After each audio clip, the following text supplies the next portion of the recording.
We as ADB need to incorporate digital into our DNA. We also need to do more to help the region accelerate its digital transformation. Together, we can emerge from the pandemic stronger, more inclusive, and sustainable.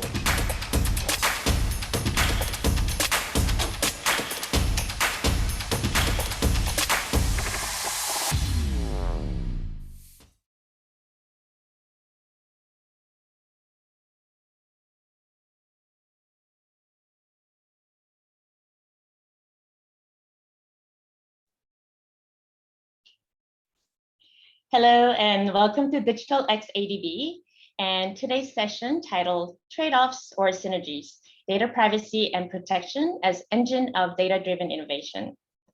I'm Uni Jung with Digital Technology for Development Unit at ADB and your host for today. We have an exciting lineup of speakers and discussion ahead, but before we begin, just a reminder to use the Q&A function to pose questions to the speakers throughout the session. Before we start the discussion, I'd like to invite the main organizers of the session to share a few words and to set the scene for us. So first, let me invite Thomas Abel, Chief of Digital Technology for Development Unit at ADB. Thomas, over to you. Thanks, Uni, and thanks everybody for joining. And I just want to say a few words about our unit. Our unit of digital technology for development is relatively new in the bank as digital has become a higher and higher priority. And this event, Digital X ADB, is our annual event to bring together our internal staff and partners to really focus on what we should be doing in digital to improve our development objectives. And we have seen increasing demand for digital development support across our programs and developing member governments. And of course, the pandemic has accelerated the digital economy in the region. We've even seen that even more. And as of last year, about 20% of ADB's projects included a significant digital component. And our President Massa, always mentions digital as one of the top priorities, including privacy and data security. And this, I think, is the thing that's really crept up on us, that we've been preparing for digital and looking at digital development for years, but only in the last few years has the urgency of privacy and security really hit hard, especially now with the pandemic and everybody really depending on digital. So we're seeing a lot of demand in the area, and we're really looking to help our developing member governments more. And so this panel is really a chance for us to look at that. We're setting up internal safeguards work on digital programs and security, and we're launching a new program in data analytics early next year as well.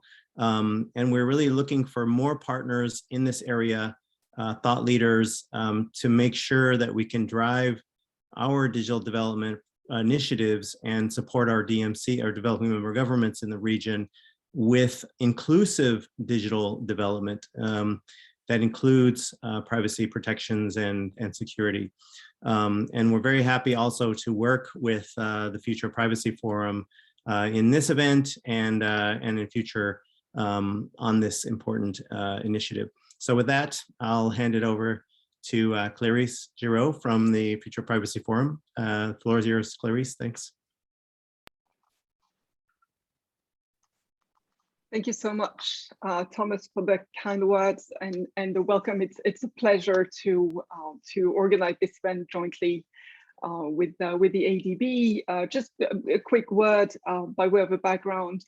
FPF is a think tank in data protection and privacy, not a lobby. And our mission is to offer a cooperation platform that is both experts and neutral to support all kinds of actions that contribute to the development of best data protection and privacy practices, and to help fill the gaps between law and practice. And as you were just saying, advance thought leadership and support the development of consistent policies in this domain. So as we all know, over the past years, data protection has become a global issue, and global activities have actually taken on an increasingly important dimension in FPF's work. We have opened regional offices in Europe and Israel, and more recently, FPF opened its Asia Pacific office based in Singapore. And I had the extraordinary chance, or I've been crazy enough, depending on how you look at it, to start the activities of this office.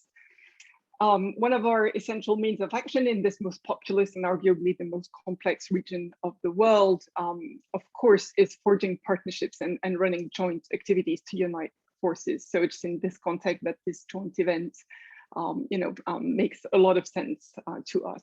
So what we are realizing today, and actually not only today, but what we've realized over the past years, is that there's a need to consolidate the narrative in this area in Asia. So international organizations like ADB, but many others, businesses, citizens are actually pushing governments and regulators to adopt laws and policies in this area to address privacy expectations, which are growing in Asia, and raise the level of data protection throughout the region to support economic growth and the increasing digitalization of our economies and societies. And as you were mentioning, Thomas, of course, the COVID crisis has only accentuated these needs.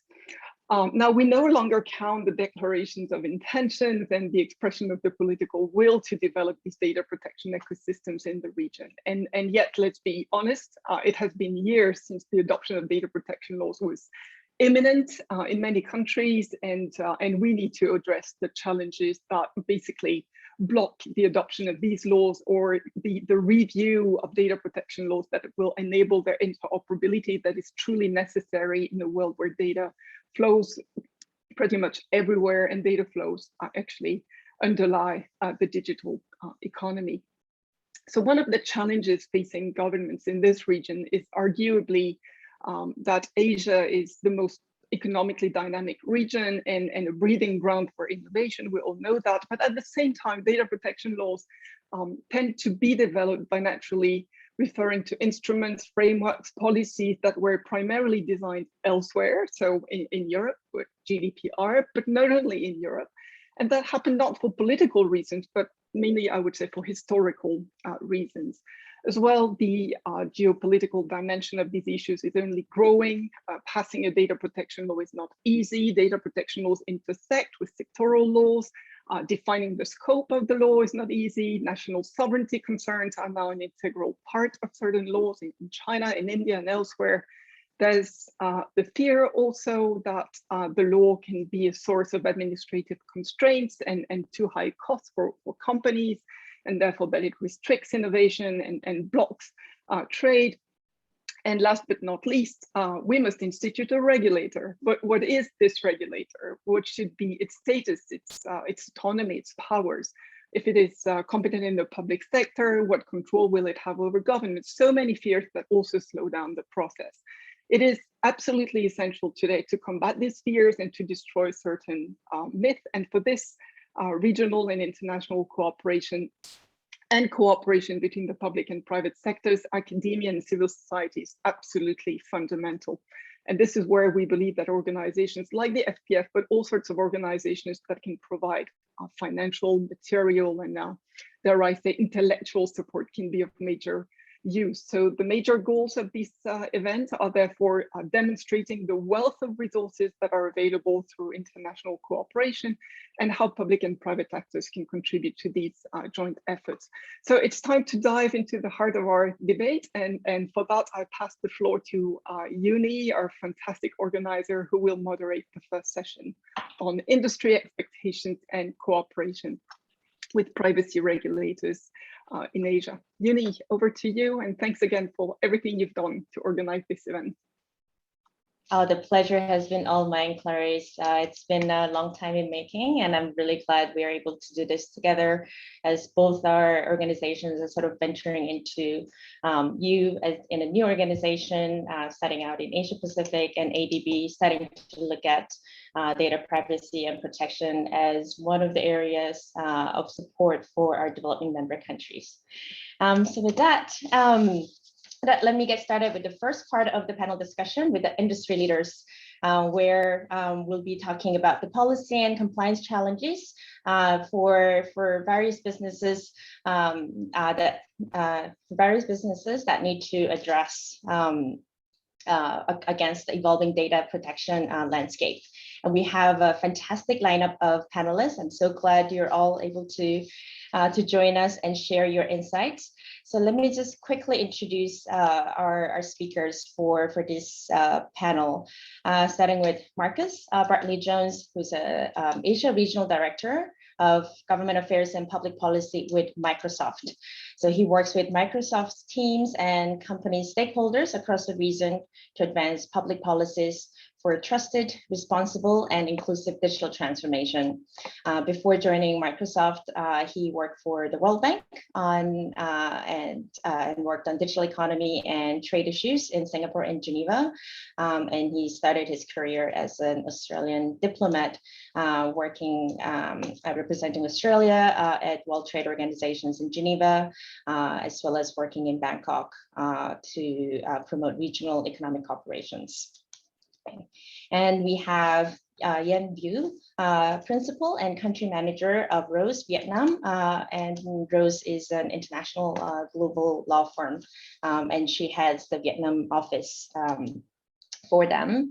And Yen is Yen's been practicing commercial and intellectual property law for more than 17 years. And before joining Rose in 2014, she worked for both Vietnamese as well as international law firms practicing IP and trademark related laws, advising various multinational companies as well. And more recently, she's been dealing with media and entertainment laws, employment laws, as well as data protection and privacy laws. And she has a lot of insights to share as Vietnam is going through a very exciting time of legislative activities in this space. Last but not the least, we have Royce Wee, Head of Global Public Policy at Alibaba Group. His current focus area includes international developments in data protection policy, laws and regulations, AI governance and ethics, and promotion of organizational culture of trust, safety, security, and accountability. Before joining Alibaba, Royce was a director for economic regulations at the Ministry of Communications and Information of Singapore. And he also worked as an in-house counsel at Infocom Media Development Authority, the regulator in Singapore as well, and also had a stint with the Attorney General's Chambers as well as Ministry of Law.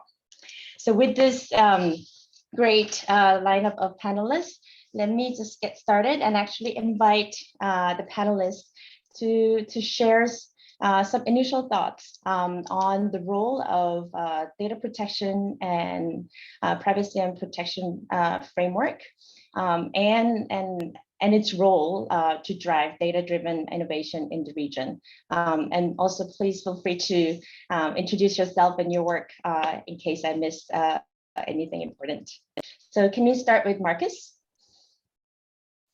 Fantastic. Thanks very much, Uni, for the introduction, and good morning, everyone. I just want to say from the start, I think it's fantastic that the ADB and Future of Privacy Forum are coming together to convene this dialogue. ADB's convening power and ability to work with countries across the region on these issues is so important. And FPF brings really an unparalleled capacity to share expertise globally on what's happening in privacy regulation and a lot of deep connections with the privacy community across Asia. So it's a really valuable opportunity today. I wanted to just cover a couple of points in setting the scene for how we look at some of these issues across the region at Microsoft.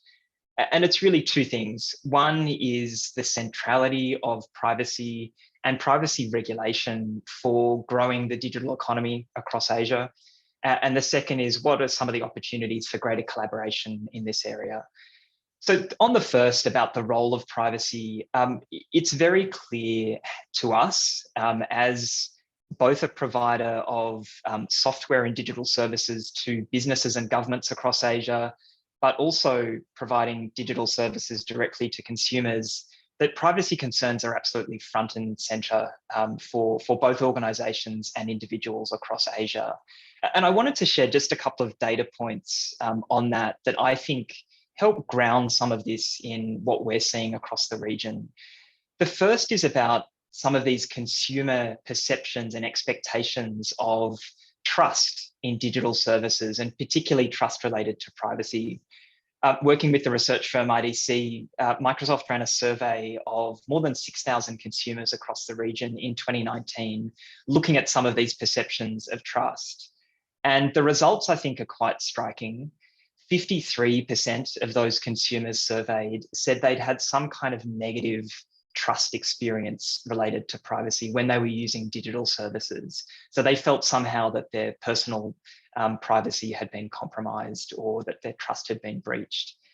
And really interestingly, younger people who were responding to that survey reported a higher share of those negative experiences, which I think challenges the assumption that we often hear that young people, particularly across Asia, are such high consumers of digital services, but they don't care about privacy. What we saw very clearly from this survey is that's not true, and young people absolutely do care about privacy and actually had a higher share of those negative experiences. The second data point I wanted to share is some of what we see from our own data. We run a privacy dashboard which allows individuals who use Microsoft services of different kinds. It might be the Outlook email account or other online services that we provide. Individuals can go onto this dashboard to see what data Microsoft has, to export, to delete their data. It's really about exercising the data subject rights that individuals have. We launched that in May 2018, and since we did, there've been more than 50 million unique visitors to that site. In 2020 alone, there were more than 19 million. And quite strikingly, if you look at the top 20 countries or markets that people are coming from when they're using that dashboard to look at their data and exercise control over it, a number of those are in Asia, including Japan, China, Australia, India, and Korea. So for me, taking those two data points together about consumer perceptions of privacy and who's using some of these online tools, it just underlines how important these issues are across the region and the very central role that regulation needs to play in addressing some of the concerns and questions that individuals have about how their privacy is being protected. Just quickly then, in terms of a couple of opportunities that we see, I want to flag three, and I think the ADB organisations like FPF can play a really important role in each of these. The first is that process matters a lot when new regulation is being developed or existing regulation is being changed. And there are really great opportunities in the region to ensure that privacy regulations are being developed in a consultative and open way that incorporates all sorts of different stakeholder voices. Of course, that needs to include industry voices like ourselves, but the privacy community, civil society groups as well, have a really important stake in how privacy regulations are developed and implemented. So process does really matter. The second point is I think there are great opportunities for organisations like ADB to provide and distribute resources to draw on. There's lots of research, there's lots of tools available for countries as they're thinking about the role of privacy regulation, and great opportunities for technical assistance to support some of the implementation. And the final big opportunity that I see is for greater regional cooperation. And again, I know this is an area that ADB has traditionally been very focused on, and FPF has as a real priority in Asia. There's a risk that if countries work on this important agenda in silos without coming together, that we'll have a fragmented regulatory framework across the region. And that's not going to support trade and investment. It'll increase costs for SMEs in particular. So there really needs to be greater regional cooperation in that agenda.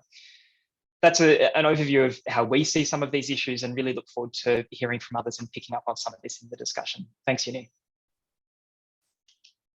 Thanks, Marcus. The trends on the youth awareness as well as desire for greater privacy, I think it's a really important point for us to consider, as well as the data points for your from your data privacy dashboard, showing again great interest from Asian countries I think that just goes to show that the growing expectations of the region on privacy and sorry, that it just confirms our perception that that the region is paying more attention to the privacy as well as trust in digital services. And thank you very much for talking about the opportunities, and I really hope to visit all three of them in latter part of the discussion. Now, can I invite Yen to sort of share, again, introduce yourself, your work, especially the work you've done in Vietnam around the data privacy and protection advocacy, and some initial thoughts on the importance of framework for the development of Vietnam and the region. Thanks very much, Jeannie. Good morning, everyone. It's my honor to be here and share my thoughts with you today. As Jeannie kindly introduced, I'm a principal advisor based in Vietnam, which is a global law firm specializing in IP and data protection. I've had some opportunities to work with relevant ministries in their consultation process in building up the country's very first personal data protection decree. And I understand that Vietnam has been in the spotlight for a while, and hopefully the very first draft on personal data protection will be passed and take effect by the end of this year. I think you all know that since last year, Vietnam passed the National Digital Transformation Program by 2025 with a vision towards 2030, making it one of the very first countries in the world to issue a program on digital transformation on a nationwide scale. And such program aims to serve the dual purpose. Firstly, to develop digital government, digital economy, and digital society. And secondly, to establish Vietnamese digital businesses with global capacity. The program is set to look at several priority areas subject to digital transformation, including healthcare, education, finance, banking, agriculture, transportation, energy, natural resources, the environment, and industrial protection, which sets a target of turning the country into a stable and prosperous digital country over the next decade. Data protection is certainly set out to be among the key tasks and solutions providing the foundation for the digital transformation under that national program. And as a witness to all the changes that we are seeing on the ground in the data privacy area in Vietnam, I hope to share with you my thoughts today on how a solid legal framework can support and allow consumers to adapt to global digital technologies and to achieve digital transformation.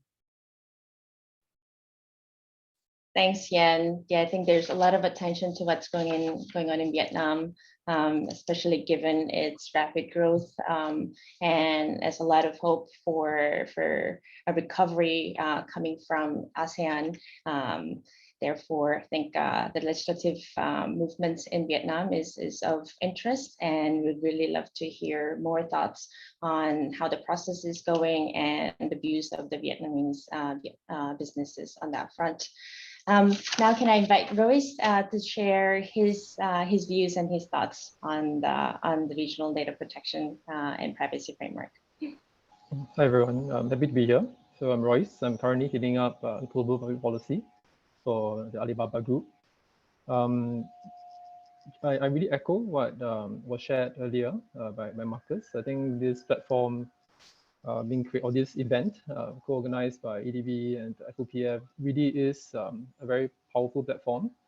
And I can see that a lot of growth is possible in terms of the development of data protection laws to the region through the convening power of ADB as well as the thought leadership of FOPF. Going to the topic proper, I just want to quickly touch upon a few key points. First is that we have seen the fast pace of growth in the data protection laws in Asia.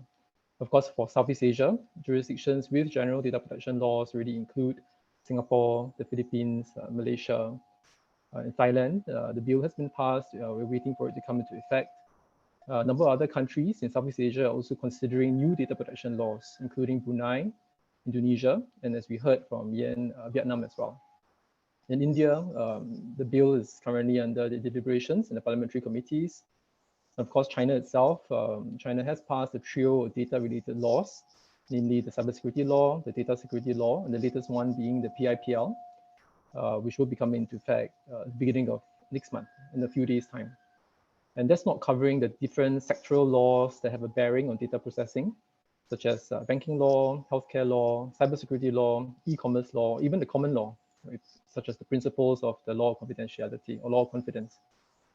But taking a step back, I think it's useful to also remind ourselves that really the overarching concept or the aim for this plethora of data protection laws is really about how do we seed and germinate the concept of trust, right? Because trust really is the foundation for the development of an inclusive and sustainable digital economy.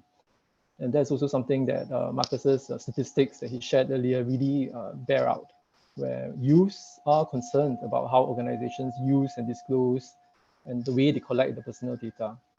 And the same concern is not just within the demographic of youths, but across different jurisdictions, right, including in Asia itself. People are conscious, people are worried of again, organizational accountability when it comes to the data processing practices. So absent trust or where trust levels are low, it really would be impossible to build our common goal of a secure, inclusive, and sustainable digital economy and society. So from that perspective, data protection really is one of the key ingredients to build a foundation for trust to develop for the digital economy. In this regard, I think data protection laws are crafted to meet each country's needs and circumstances. So they're not homogeneous in nature. They're really marked by different philosophies, different outlooks, or sometimes even different values. So for instance, for Alibaba, operating across different jurisdictions, we are faced with different obligations. And even if the obligations are similar under the data protection laws, they can be different in terms of the degree or in terms of the stringency. And the balance that each law strikes between individual rights and control on the one hand and business needs on the other hand can be different. Hence, compliance is quite a significant challenge for us, to be frank. So we do need to localize our compliance policy, our standards, our procedures to meet the needs or the requirements of the data protection law in each jurisdiction. There is simply no easy way out or shortcut, unfortunately. Of course, one typical solution that many MNCs adopt is to adopt a high watermark, say, set by the EU GDPR. And then we make local adjustments, local variations, where the specificities of the local data protection law impose a heavier or stricter standard. But ultimately, that's still only a heuristic, because ultimately, it's about understanding the regulatory objectives, concerns, and priorities of each jurisdiction. And that includes taking a broader or more holistic view of data protection. This is because data protection, while important in its own right, at the same time, it does not exist in isolation. And how the balance between privacy, data innovation, consumer protection, antitrust, domestic economic development, and even national security can be struck differently. And circling back again to the concept of trust in the digital economy, I think it is a prime area where regulators and businesses can work together to co-create.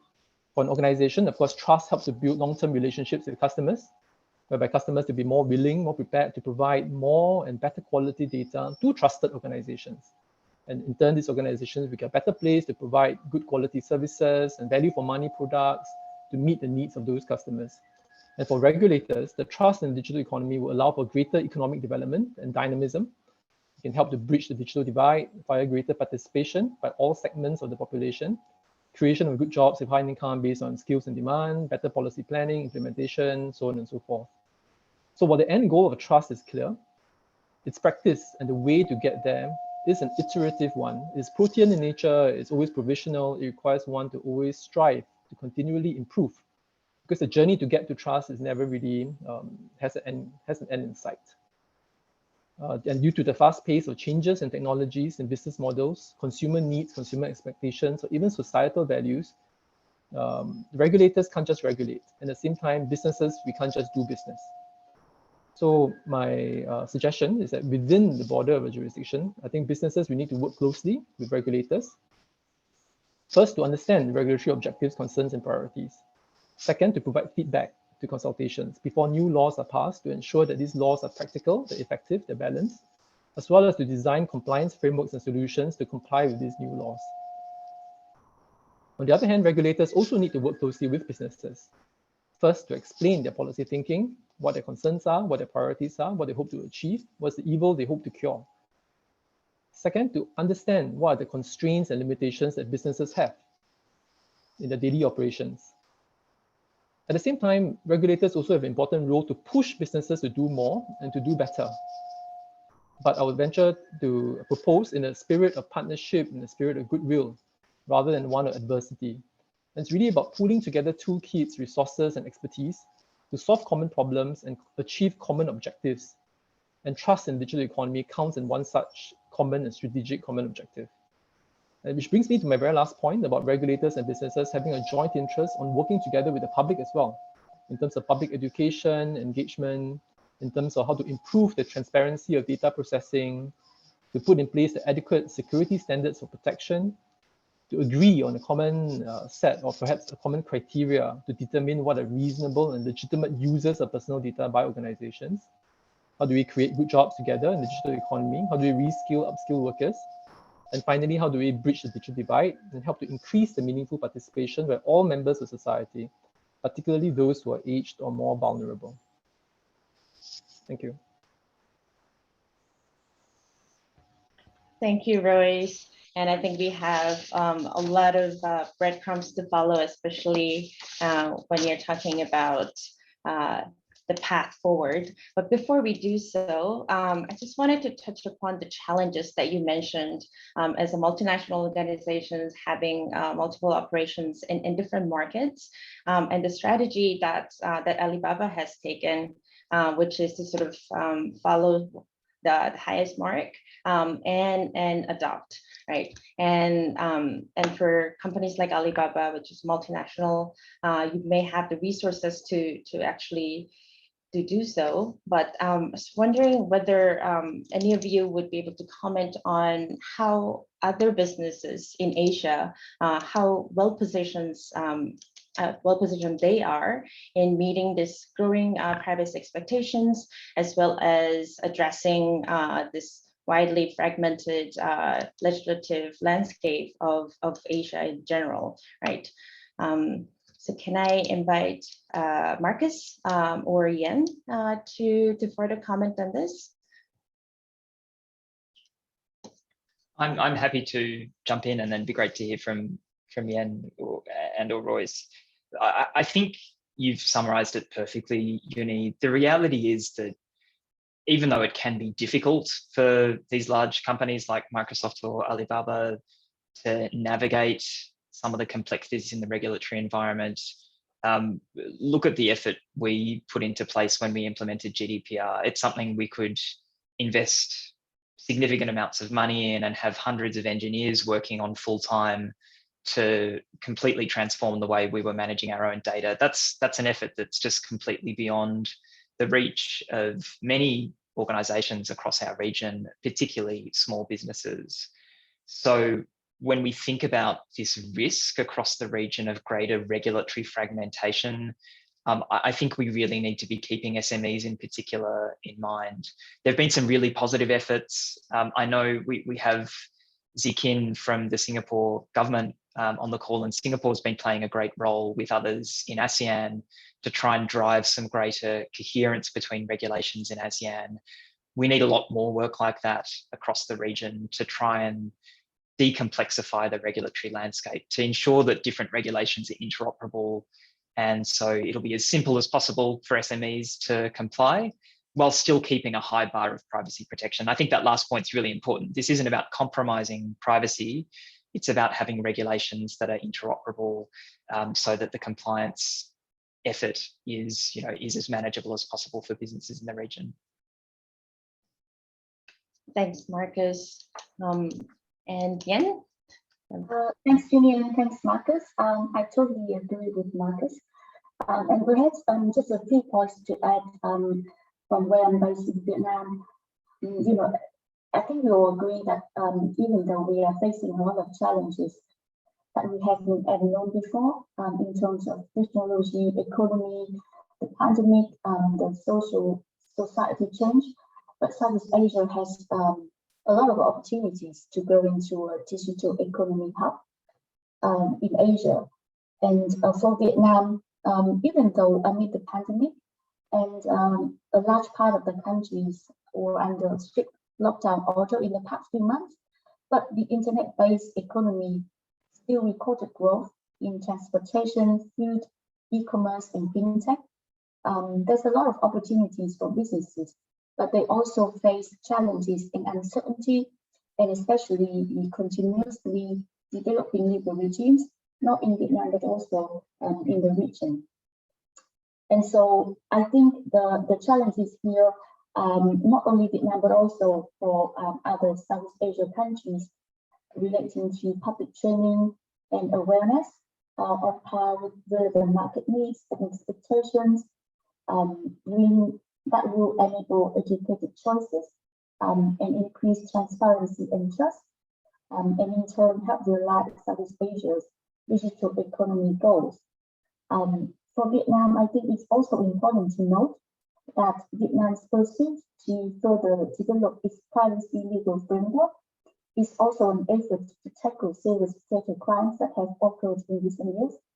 For example, as reported by the NPS to the government recently, there are a lot of organizations and individuals recently detected by the NPS to have illegally trade and use personal data inside this space, including even technology companies, real estate brokers, bankers, government agencies, people who have access to e-government systems in education, healthcare, security, and hospital. I think also from the on the ground what we are observing is that the also other challenges in the fragmentation of the law and regulations. Vietnam doesn't have any omnibus law on data privacy yet, and these existing data privacy provisions are actually scattered across different instruments in Vietnam, and this has long caused confusion and posed challenges to businesses across sectors. We waiting a lot of guidance, from the government on certain requirements already set out under the cybersecurity law, including the data localization, the cross-border transfer of data requirements, and so on and so forth. And so I think for Vietnam and other countries in the region, there's a lot of challenges, but also I think I totally agree with Marcus that a lot of effort has been made, to further develop the digital economy and also to overcome the challenges caused by these difficulties.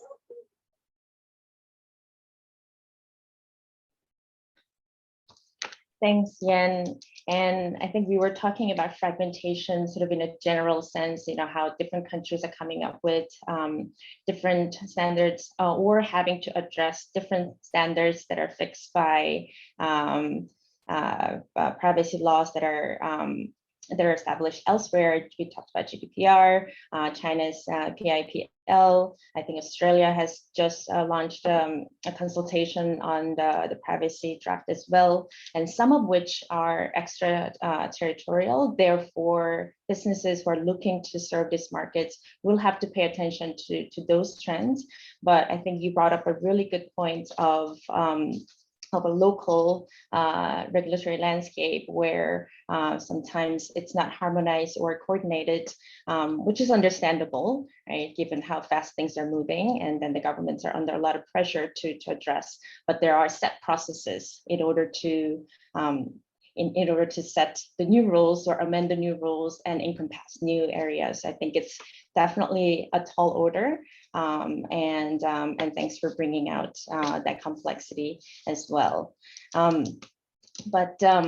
Royce, before I move on, any thoughts on other challenges that businesses face in Asia that you've seen, either in your organizations or in the clients or the ecosystem that you're part of? Sure. I think it's definitely in our interest to make sure that there's a certain uplifting in standards for data protection across the board. I think not just MNCs. I think MNCs, they do play a very important role, especially in terms of the signaling effect. But I think the power really comes in terms of if SMEs, which represent the vast majority of corporations in any part of the jurisdiction, if they also have the adequate data protection policy standards and processes, I think that will really be a needle mover in terms of changing the whole digital landscape, in terms of furnishing and developing trust in the digital economy and digital society. And on that point, I think the role of regulators will be absolutely critical, similar to what Ian just shared. Just going back to my previous life as a member of a regulator, I think in Singapore, for instance, I think the PDBC does a lot in terms of issuing guidelines, in terms of issuing clarifications to provide the clarity in terms of what the regulatory intent is, what the objectives are, so that SMEs don't have to second guess the regulators or misread what the regulators are to achieve. And in fact, PDBC has gone beyond that to also issue, together with IMDA, to also come up with tech packs, right, or a pack of technology solutions that SMEs can easily adopt and adapt to meet their business needs, to ensure that at least the minimum, the baseline of data protection practice is in place before they go further up in terms of developing greater sophistication, right, as required based on the business needs.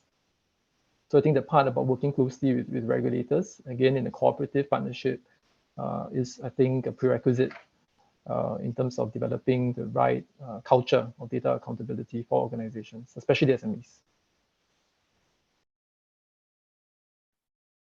Thank you, Royce. And I think the theme of collaboration between regulator and the private sector, as well as other ecosystem stakeholders such as CSOs, privacy community, I think that's coming out really strong in this.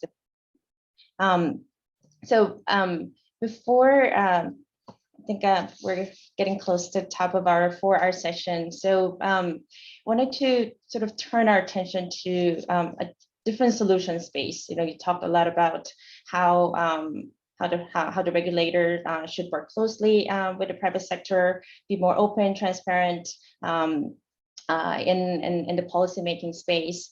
But I wanted to also get your attention, your thoughts on how development partners such as ADB could support this journey. You mentioned our convening power earlier, but wanted to get your insights on some of the notable efforts that are ongoing in the region that you're part of, and then you think where ADB could play a role. It could be the region, it could be at a national level. So could I start with Marcus? It's great to have the invitation to share ideas about what ADB should do, Uni. And look, I shared a couple already. I think just to add a little bit of detail, and I like the way you framed it, there's a country level and there's the regional level. I think the regional level, there's absolutely great opportunity for an organization like ADB to see how the institution can support some of these regional cooperation efforts that are happening in the privacy space. But I'd say it's about privacy and data policy related issues more broadly. And it's important to, to have that wider frame looking at these. So I think there's a great regional cooperation opportunity there as well. And I think in terms of the country engagement, there are certainly opportunities to look at providing technical assistance and expertise to governments. We certainly have a lot of conversations with governments and regulators in the region as they're looking to develop new laws or implement laws, to share our experience, to share what we see globally. And I think there are great opportunities for ADB to be leveraging its capacity to drive those sorts of efforts at the country level. I think just two sub parts to that. One is the convening power at the country level. One of the clear themes that I think has come through Royce and Yen's comments as well is just this importance of dialogue and consultation and transparency.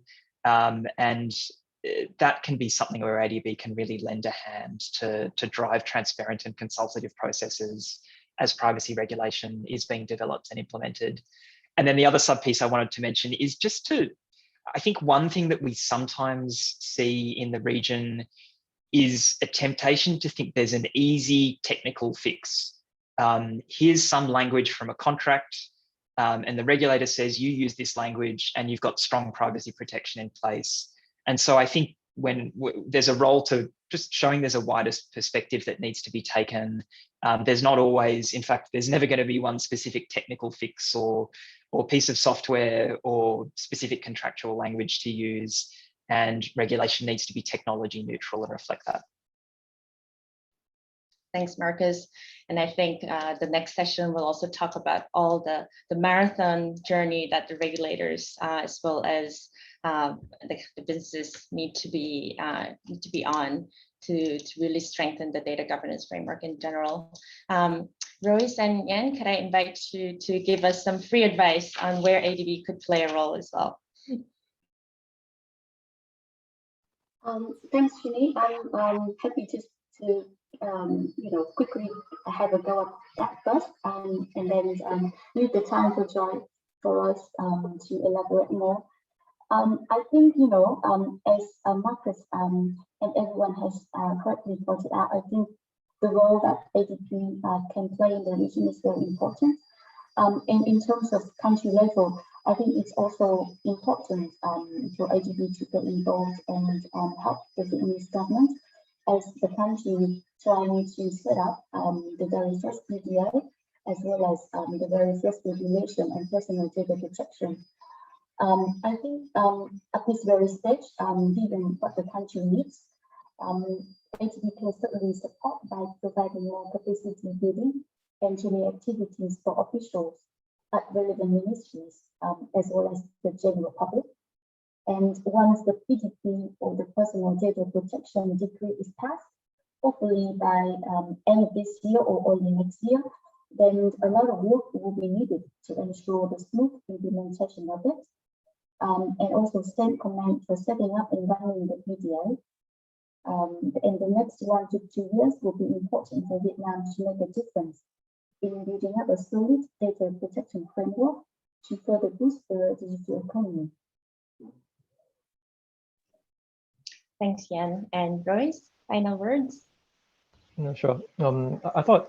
I just want to share that, and something that Clarice shared earlier about the EU GDPR. I think the GDPR is very influential, but at the same time, even for Ali, we have to adopt it because we have businesses in Europe, and I shared the strategy about using that as a high watermark. But at the same time, what Clarice said about it, that is the cause of events due to historical reasons, is also quite true, in the sense that I think data protection is a concern, is important point for people across jurisdictions, across countries, across different cultures, right? So it's not a solely European construct or product.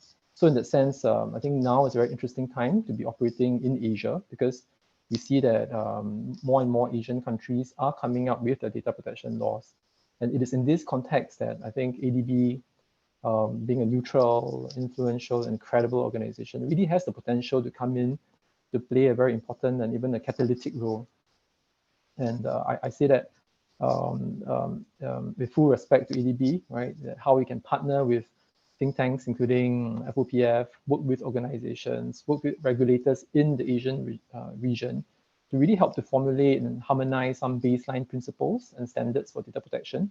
I think it's always easy to try to shape laws as they're being formulated, rather than to have them being passed and then to work to amend them after the fact, right? So it's always better to work upstream on more ex-ante basis. And again, that's where ADB can come in to do that very important work.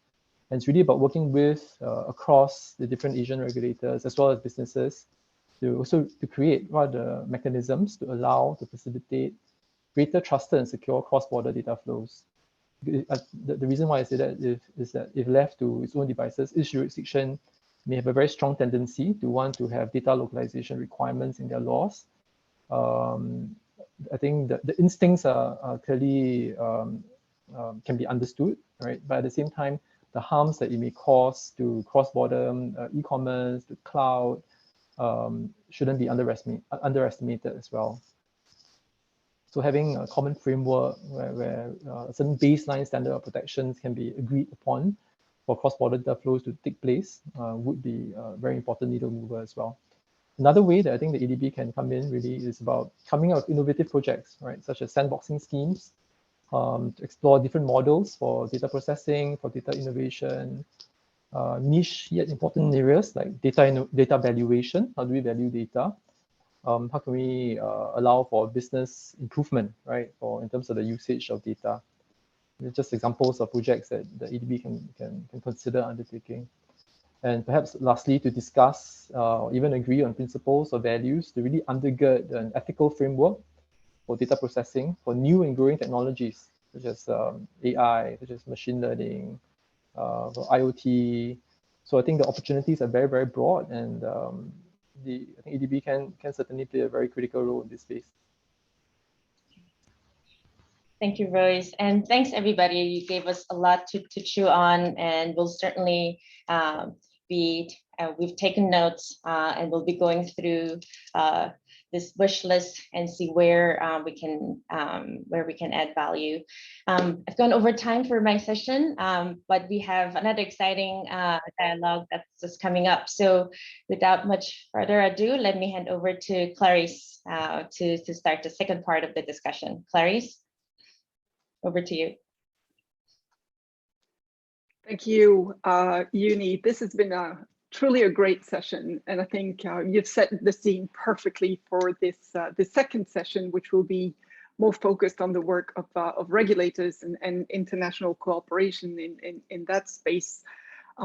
Because you chose a format that I think was really worked well in the first session, I will make a bad surprise to my own panelists and adapt actually the format of that session, and to do two things. Well, first of all, let me introduce our speakers, because we have as well a stellar lineup here, and I'm really delighted and very grateful to our three speakers for making the time this afternoon or this evening for Michael.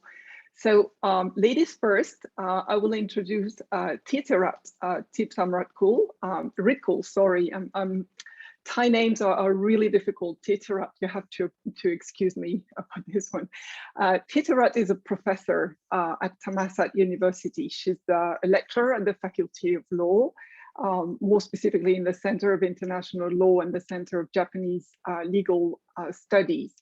Titirat teaches public international law, human rights law, media law, everything around law and technology. And she's, as we spoke last week for a quick briefing on the session, I could feel like she was really interested in the relationship between market, how industry operates, but also technology and human rights, and the complexity around combining the three different aspects and preoccupations. So her current research focus is in the areas of privacy and internet governance. She also cooperates with civil society and the public sector to advocate for better legislation and policy in these areas. And with that, she was actually heavily involved in the process of adopting the Thailand data protection law. And Titirat, maybe you'll say a bit more about that in your talk.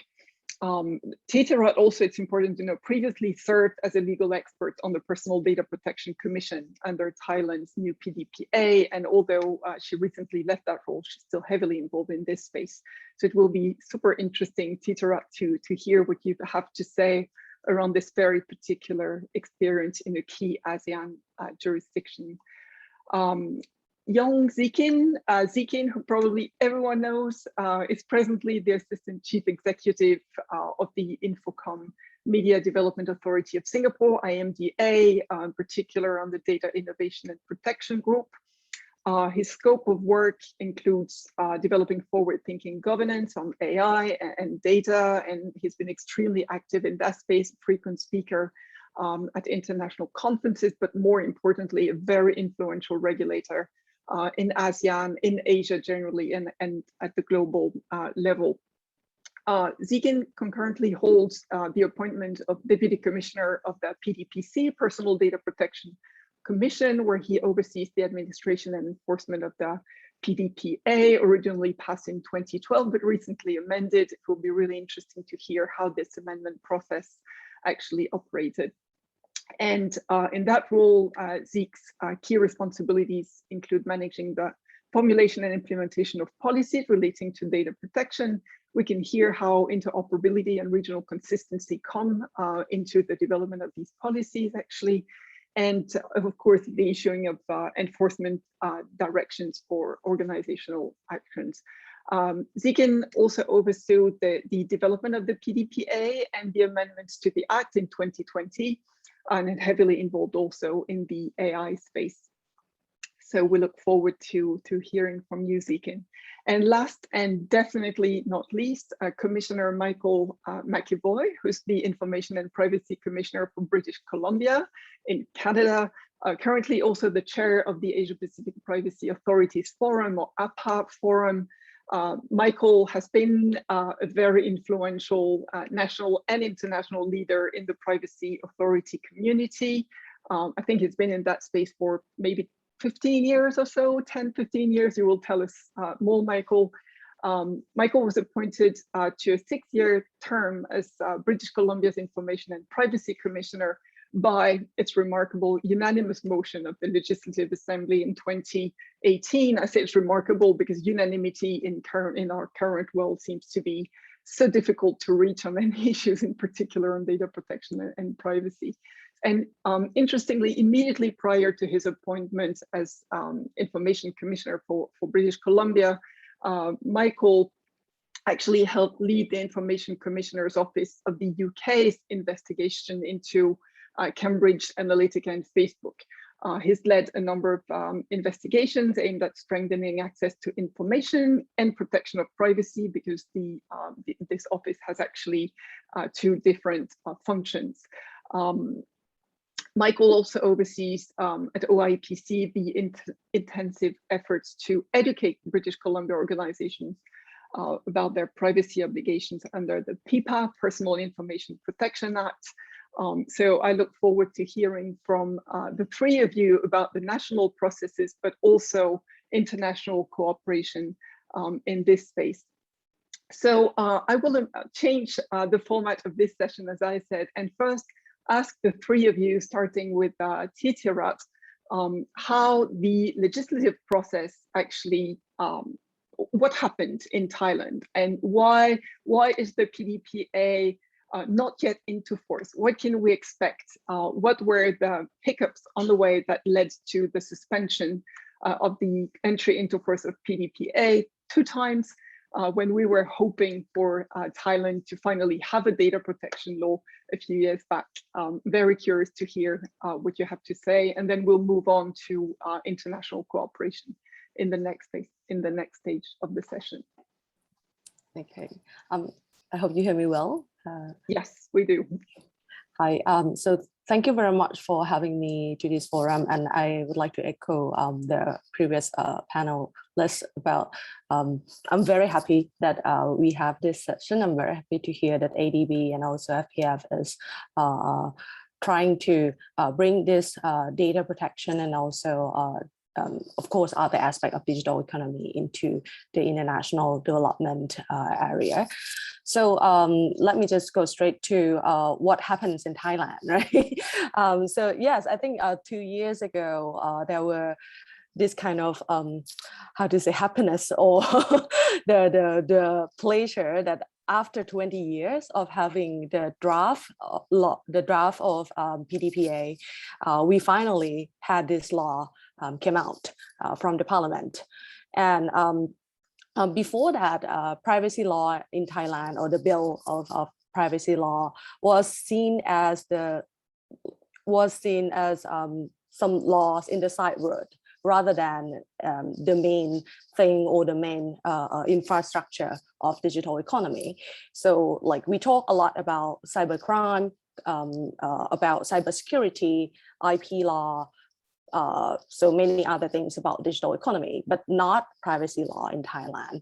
And but of course, with the rise of GDPR compliance issues, plus the more the desire of course of the government and also the private sectors to transit to the digital economy in Thailand, little by little, privacy law became the centrality of many things in Thailand. And we saw that privacy issue is related to so many things in many areas, and it became very complex. So then we tried a lot. By saying we, I meant both public sector, academic community, and also the civil society, trying to put privacy into the scene of digital, into the scene of digital economy legislation drafting process. So in 2019, the Thailand PDPA was discussed, the draft of Thailand PDPA was discussed with the cybersecurity law. And it was actually this requirement, I think it was like the common zeitgeist of the society, that if we need to have the cybersecurity law, it must come with the privacy law. We cannot only have the cybersecurity law without the privacy law. This has to come together, and these two must apply to all sectors. So it means that we had this idea of leveling up the society, the social standard of how we see data privacy and data security all together at the time. So it was a very hopeful moments for Thailand at the time. I think the good thing about this legislative process of Thailand's PDPA was that there were a lot of collaboration between public sector and also business and civil society at in the drafting process. I think one thing that we, the academic community, did to contribute to this process is to create, I think we can call it shadow regulation. So we call it Thailand Data Protection Guideline. So it's totally self-proclaimed. we actually just call it, because we had GDPR at that time. So many companies need to comply with GDPR because they do business with EU or European companies. And also we have this PDPA draft, but we didn't know when it will come out. And so many concerns from the consumers rises at that time. So we thought that, okay, we can't really wait for the law to come. So we may try to lay down what can be the very basic guideline or basic practical idea, how should we look at these privacy issues. So we, by conducting so many focus groups with business, public sector and CSO, we issue like the very first version of Thailand Data Protection Guideline, a very thin one, like almost 100 pages, but doesn't cover many things, but just rely on many guidelines existing in the international sphere or other countries. And then that guideline was cited by many organizations. It was, it was considered as a kind of like collecting common understandings from the business themselves. So it's not only citing the international standards, but also consulted with the local business and also local organization about the practicality of this practice. So then those were the very starting point of how the collaboration of legislative process happened. And after the PDPA came out, we also tried to issue another version, so the second version of Thailand Data Protection Guideline. And with that, we also try to set the interpretative scene that, okay, we have the law, we have the core idea or core principle, but then when the law apply to the real situation, how should we look at the issues? So we try to collect a lot of cases or a lot of problems that already existed in business and many other organizations. And try to answer, try to see if PDPA apply, how can we help the business to design the compliance scheme. So those process involve not only the business, but also the regulator, the ministry that will become the regulator as well.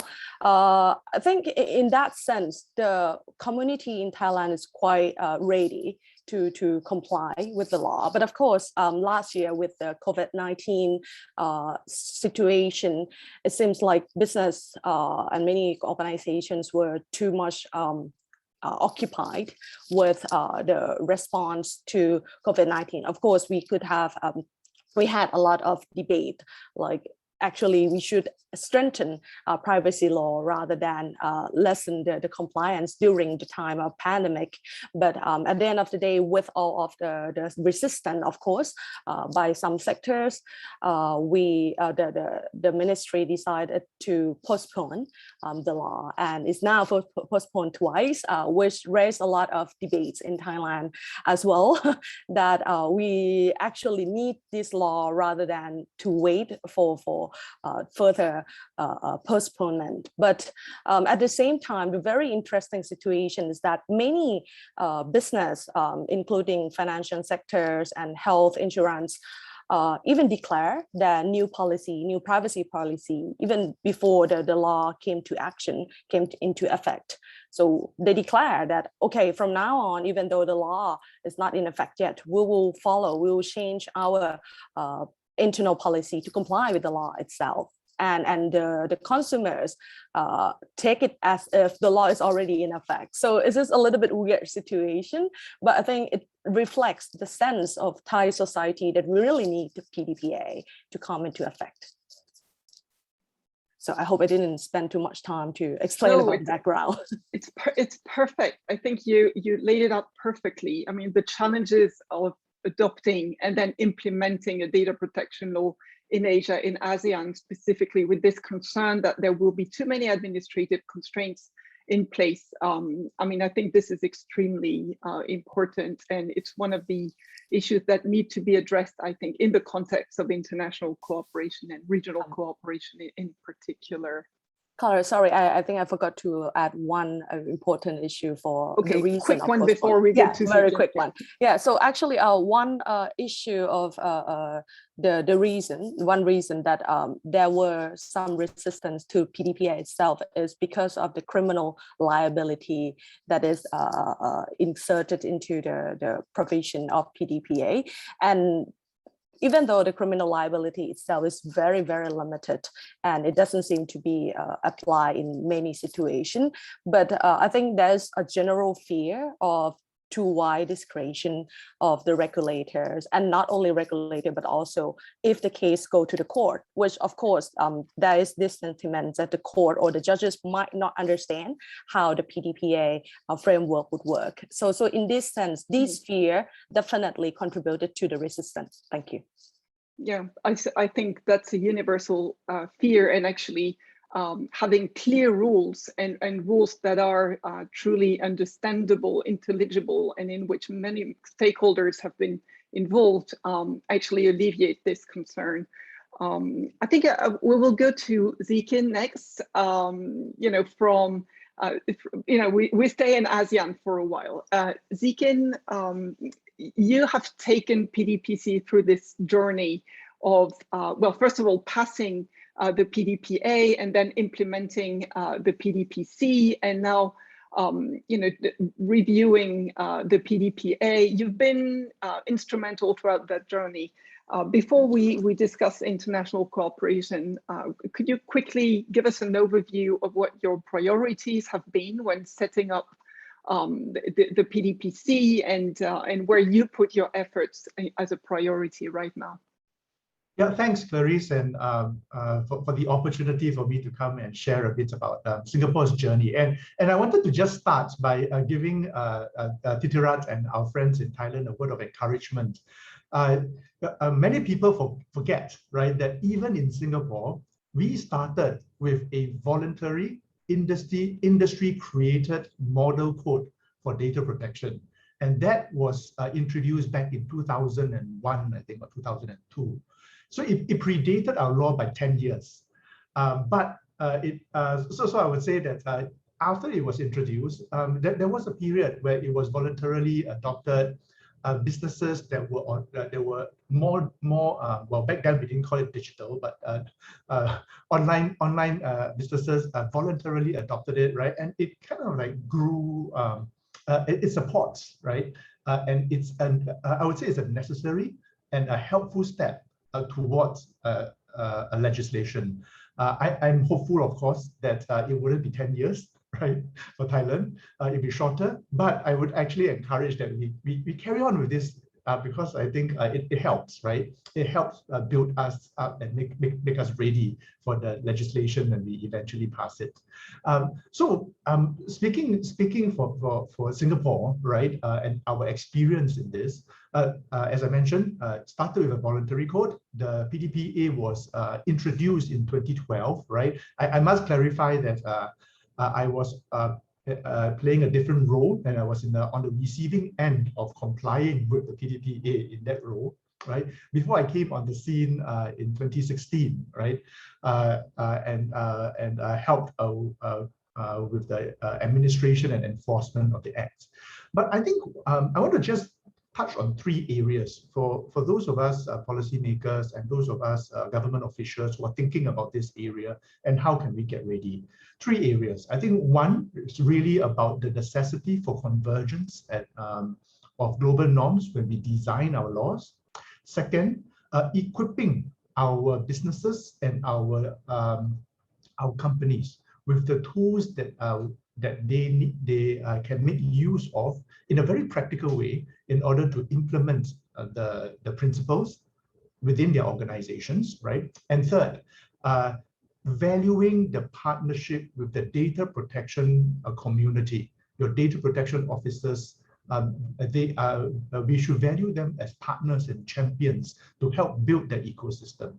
If I would just kind of unpack each of these 3 points, right, for us to think about how we might want to take some of these things on board as we plan for the introduction of a data protection regime in our respective countries. So first, convergence with global norms, right? So I think it is necessary for us to understand that data these days can't be kept in the bottle. It flows everywhere. It flows around the economy. It flows across economies around the globe as well. And companies operate in multiple jurisdictions. Individuals like you and me, right? We want to travel around, and wherever we go, wherever we land, we leave a bit of our data behind, right? And sometimes we send a bit of our data across before we even turn up, right? For example, holidays, hotel reservations, and all that, right? Which I hope we will get back to pretty soon, right? So it is absolutely necessary that when in the design of our laws, we should try and adhere to accepted global principles as much as possible, because that familiarity is absolutely important, both from the perspective of compliance as well as the expectation of consumers and data subjects. And there are sufficient of these principles around. The ones that we look towards will be the OECD guide, right? The principles put up by OECD. Very similar ones would be the APEC principles, right? And of course, within ASEAN, again, the ASEAN principles, all very similar, right? There are also other global norms, and some of these for countries in Asia, we can look to, for example, our free trade agreements. the CPTPP, the RCEP free trade agreements, they establish certain norms around the flow of data for business purposes, right? All kinds of data that ought to flow freely for business purposes, right? And also an admonition against a localization of computing facilities, for example. So there are sufficient global norms, and we should try and adhere to them as much as possible when we adopt our laws. But it is also necessary when we enact our laws to adapt to local conditions. And so in the recent amendments to the PDPA, right, which took place just a year ago, we did several things. I'll talk of three specific examples to illustrate the importance of convergence and also adaptation, so that it is more suitable for local for local conditions, because our society, our culture, our history will require certain adaptation. So one example for convergence, we adopted legitimate interest as a tool, right?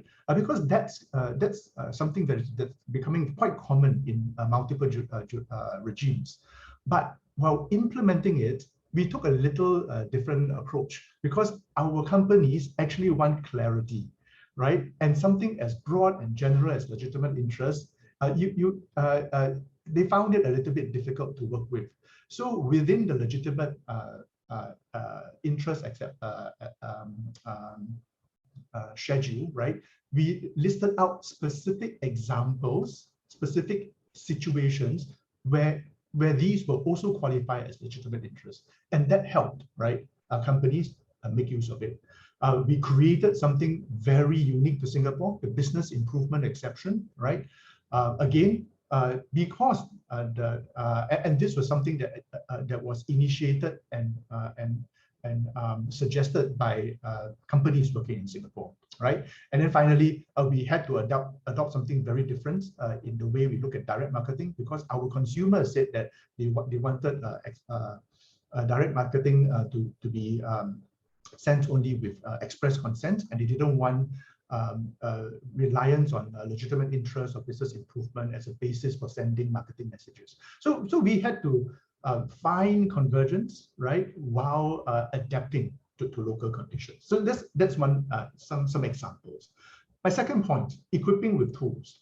And I think that it is absolutely necessary that when regulators translate principles into practices for industry, we need to put ourselves in the shoes of the business owners and also the managers who need to implement these principles.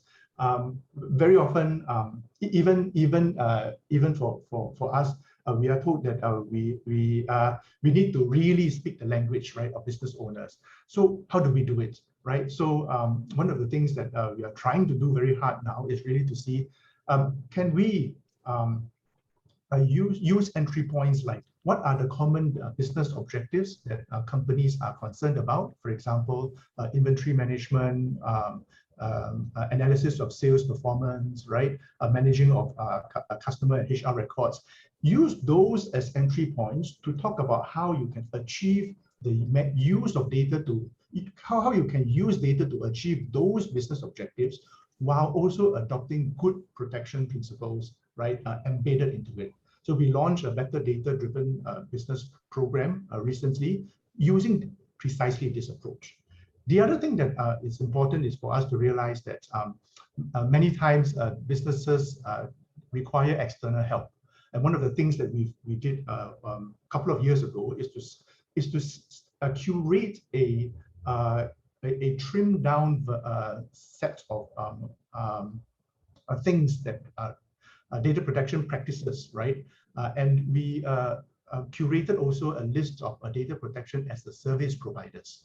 So these are outsourced service providers that business owners and managers can actually reach out to, make use of, to help them with compliance, right? I'm sorry, can I interrupt you, because Michael still needs this. What I would really like you to do, if you could, is to send us the link to all these documents afterwards. We will do a bundle of all the resources and send it to all the participants. and that include all the governments and regulators who reached out to say that they couldn't join the session but wanted to have access to the recording. I'm sorry, but ADB time is super strict, stricter than FPF time, I'm afraid. Is that okay? Sure. Yeah. Thank you. Michael, you are probably the most seasoned regulator and privacy expert on this panel. You've been in this area for a long time. I will ask you two things. Can you, first of all, tell us, is the journey of Thailand and Singapore a typical one in your experience? What are the typical obstacles to the adoption of a data protection law that could help maybe Thailand unblock, but many others actually unblock the situation? And we have a number of other laws that are in the waiting. And the second thing, since you are the chair of APA, which is a very prominent network of regulatory cooperation, where do you see a role for APA, and do you believe that Asian stakeholders will take a more prominent role even in the coming years in APA and the global regulatory community? Well, first of all, thank you for using the word or phrase "well seasoned." Sometimes people say you're old. I'm not sure. I'm not sure I've been. I would defer, and my colleague Zeke, who's wonderful to see on this group, is very, very experienced in this field, and so he is second to none there. It was very interesting listening to Tidrat talk about the Thailand experience, because I don't think actually in a way it is unusual, and I think accords with many of these examples I think about. And sometimes there's not even a transition period where there's voluntary activity. It's often discussed amongst lawmakers. It's discussed by the civil society community. There is pressure that's brought to bear. And sometimes it's just, I don't know how I would describe, a fluke of circumstance, a change of government that happens to be maybe more reformist, or believes that the previous government or the government needs improvement, and this is a way to go forward. And all of that work has taken many, many years to educate parliamentarians or legislators comes to fruition sometimes quite suddenly.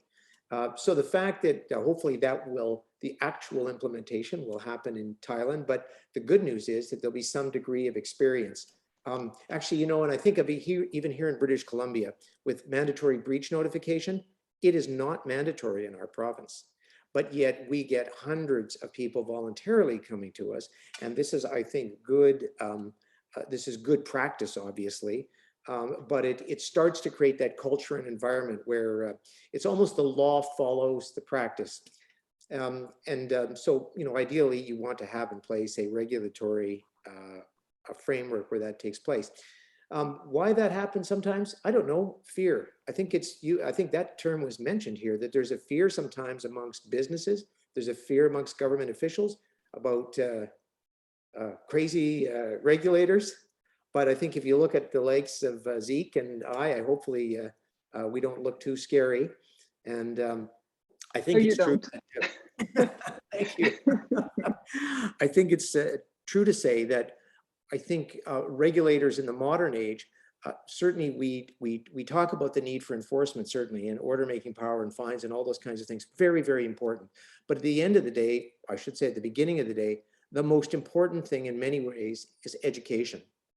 And it's getting, using our role and our soapbox to get out there and to have businesses and government, even for that matter, to understand. I believe, and my experience has been, and I'm going to guess, and in fact, I know this from talking to Zekin, most businesses want to do the right thing. And the question often is what is the right thing? And that's what we do as regulators, I think, to try and provide much in the way of guidance and assist one another. So when it comes to assisting one another, I just maybe by way of background a little bit, British Columbia here, we're on the edge of the Pacific here in Canada. We do about $14 billion worth of export trade between our province alone and the Pacific Rim countries. It's almost 1/3 of our total exports. And And, you know, as sure as day follows night, data and personal data follows the flow of trade. And I do think more and more countries are waking up to the fact that that is happening. And this is to reiterate, I guess, some previous statements of the previous panel. I mean, if trade is going to be sustainable in this increasingly digital world, it's got to be regulated within a legal framework trusted by citizens and businesses alike. That is really at the heart of what underpins our work in the Asia Pacific Privacy Authorities. I think we've been around now just about 30 years. And I think what we've done is played a very important role in helping to nurture and promote data protection in the region. We're 19 members, data protection regulators now in the Asia Pacific. And some of the things we do is we support one another, sharing information that enhances our regulatory expertise. We in British Columbia, as you mentioned, we act as the Secretariat for APA, and we chair its governing committee.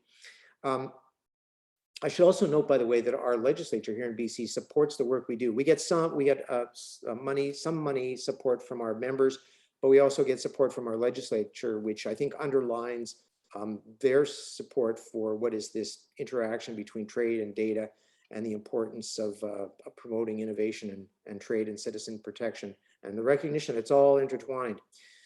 So we've done in our role in BC, I know we've extended a hand to many jurisdictions in the time that I've been here in the office, from helping set up offices in places like the Cayman Islands. I think, and I don't know, Zeke, if you remember when my predecessor here, Commissioner Denham, made a trip out with the Commissioner for Canada to come to Singapore in 2014 for Singapore's second personal data protection seminar, which was, I think, an important event. And it gave, it allowed us here to share our Canadian experience with our Singaporean colleagues. And we get to talk about some of the measures that we have in place in Canada, kind of a more principles-based approach. But it offered, I think, one perspective to Singapore, as we've done with other jurisdictions as well, that you know, sometimes differ a little bit from maybe the prescriptive kind of approach in Europe. And Zeke mentioned in Singapore adopting principles like legitimate interest into their country. I do think that countries that are now contemplating data protection laws where none previously existed are kind of lucky in a way that they're able to learn from all of those jurisdictions that have gone through it and adapting what is useful, and I think avoiding some missteps. And I think if we were honest as regulators, we would say that's probably happens from time to time. And also offer some, we share even just the granular regulatory techniques that regulators employ, as we've done with colleagues. I did mention the differing approaches to regulation, and just maybe to pick up a bit on what Zeke was saying, I think we have to recognize that our laws will never be identical, because different countries, of course, they come with different histories and different cultures. Clarice, I do believe that we do share a commitment to have laws across the globe that bear some sense of commonality that's going to allow data to flow more freely and securely. I think it's without question that the GDPR and the concept of adequacy have been exceedingly helpful to find this common ground and to search for a convergence on a common set of principles about the importance of protecting the data of our citizens. I think we recognize that these common understandings need to be reflected in our legal frameworks to allow and encourage trade and innovation, and that the flow of data to help advance all jurisdictions in our region, particularly the Asia Pacific region we all call home, all of that is going to work. So that I think would sort of summarize the work that we've been doing with APA. Thank you, Michael. This is, first of all, incredibly positive. So thank you for this. We need positive messages, but also incredibly useful, because you're, I mean, for us at FPF and ADB, because it hints at the fact that there could be very concrete actions of support that we could bring in this particular region. Just one little comment, and then I will give the floor to Titirat and Zikin again. And ADB kindly gave me 5 extra minutes, so we can sort of, we have a few more minutes to speak.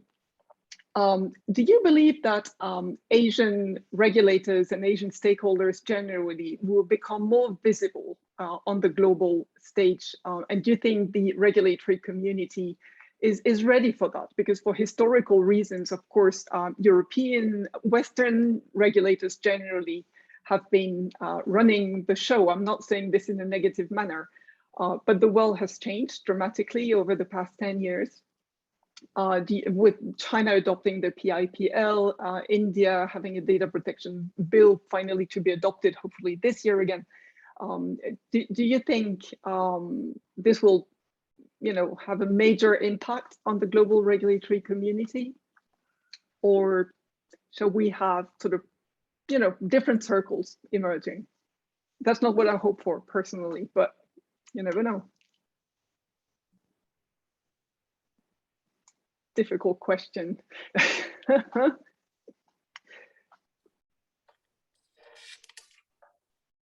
Zeke, would you jump in on this one? Yeah, sure. I actually, contrary to your hope and aspiration, I do think that we probably will see more regional groupings, right? Because it's physical proximity, geographical proximity is heavily influences culture and history, right? And that shapes data protection approaches, right? And that shapes expectations. So I actually do believe that we should encourage more regional groupings. Regulators and policymakers can come together, right? Find their level, right? And then eventually we might end up with 3 or 4 of these regional groupings that then can start bridging between regions and maintain global consistency and convergence. So I do think that this is one area where we should actually be encouraging regional cooperation and regional groupings. Yeah. Titirat. Yeah, can I add, like, I think I agree with both of you in a little bit different way.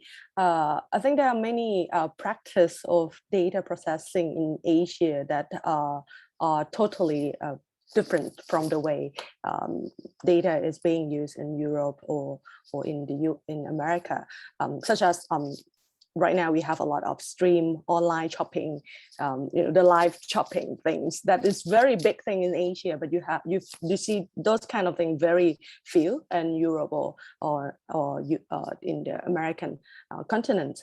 So I think these kind of cases or practice will give different direction of implementation. But I do believe that the core principle or the core idea of how should we protect data protection should be the same. I think those are something that we can share consistently across the globe. But I think the very particular problem about not only Asian country, but I think for the new country with these classic law and development problems, the capacity of regulators that might shape the way that the expectation of implementation level. So that might be the area where the international cooperation, of course, the international development aid can help to build these capacities. Yes, can I just add that I think that's absolutely right. And adding to the capacity, I think people will understand, governments will understand, I think as businesses now increasingly recognize that it's in their interest. It's in the country's interest. It's in the business interest because it creates more frictionless trade. And if I may just make an observation about thinking about Asia privacy being on the map, just my own observation from being close to a decade now in APA. I think when I was first going to meetings, they remain to be casual affairs, by the way, serious but casual in many respects. There wasn't, to be honest, a whole lot of heightened interest about the nature of our meetings and what was going on. There definitely is now. The doors are being knocked down for people who want to gain admittance. Obviously, we have our closed discussions just as an organization, but the interest of of the corporate community, small SMEs, depending on where we're being hosted, and government folks who want to get an understanding of what we're doing together as regulators, I think has been it's exponentially increased, if I can put it that way. Yeah, it's definitely true. I'm being probed to hand over the mic to our ADB colleagues, but could I just form a wish? This conversation is extremely useful. I believe we should have more of those. And if you would be keen, let's reconvene in a few months' time and share the progress of more countries, Thailand, hopefully India, hopefully Indonesia, hopefully Vietnam, and see what more can be done together to advance best data protection policies and practices in this region. I hope you will answer the call once again. Thank you so much. Uni, do you want to take over now? Thanks, Clarice. And we do apologize for the time allocated. Given the expertise, we could have gone for hours more, but this is just a scene setter for us, for ADB and FPF at least. And we hope to have follow-up conversations, as Clarice mentioned, as we venture into more opportunities to collaborate and exchange notes, and hopefully support in building capacity of the regulators and developing countries in this space moving forward.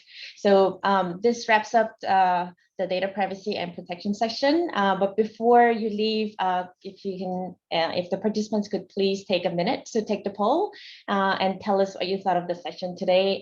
It'll really help us curate the future dialogues for our team as well as on the topic. And Uni, can I just jump in? Just one last thing. First of all, it's not fair that the host and panelists cannot vote, because I would have loved to vote for the previous panel at least. So, that's an improvement for next time. Just joking.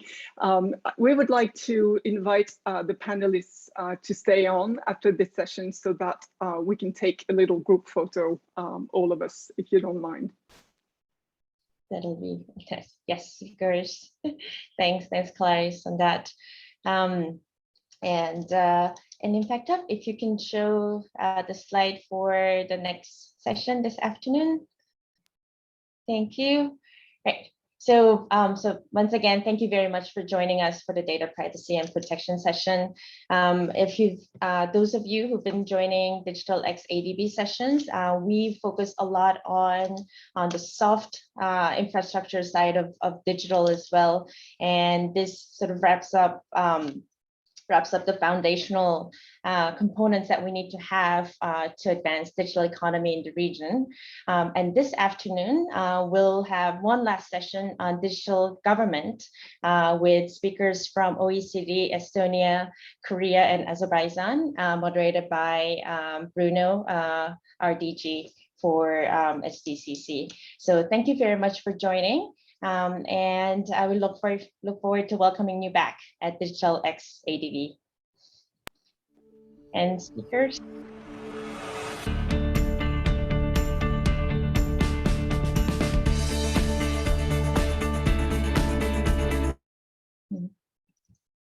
Go. Impact Up, if you could help take a quick group photo, that would be fantastic.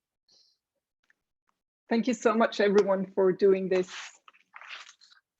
Thank you so much. Yeah, thanks for having us. Titirat, we are hopeful. Sorry, I think I took a little bit too much time, but thanks very much for all of your encouragement. I think, Titirat, I think Zeke and I are looking forward to having you as a colleague in APA sometime soon. Yeah. All right. That would be wonderful. On my count, sorry, I'll just take a photo of the group. All right, all smiles. 1, 2, 3, smile. All right, another one for safety shot. Ready, 1, 2, 3, smile. Perfect. Thank you. Thank you. Thank Thank you you. so much, Thank you. everyone. Thanks, everyone. Really interesting discussion. Bye-bye. My